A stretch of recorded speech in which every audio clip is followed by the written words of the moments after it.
If you have herpes on your penis and you kiss someone, will you give them herpes? This is Reid from readaboutsex.com. That is Cathy Vartuli from theintimacydojo.com.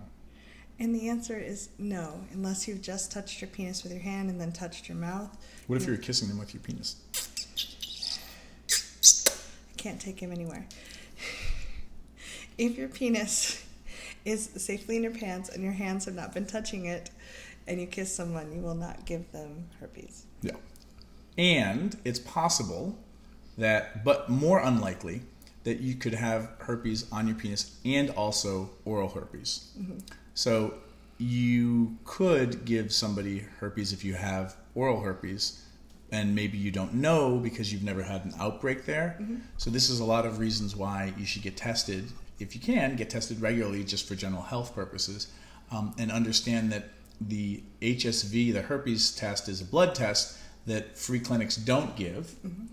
Because it's an expensive blood test, and it's also, herpes for the most part isn't life-threatening. Right. So there's no reason to really test for it because you're not going to die from it.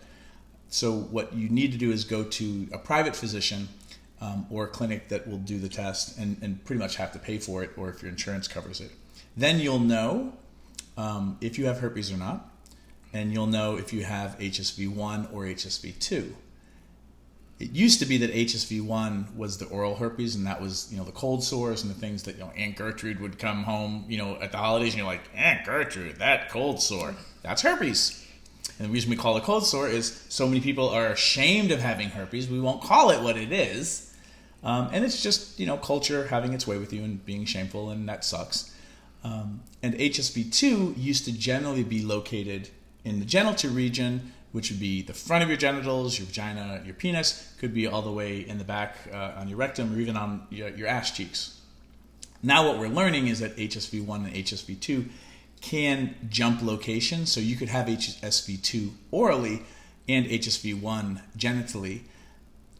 Not so much of that you need to know which is which, but statistically speaking, it's very hard for people to have both.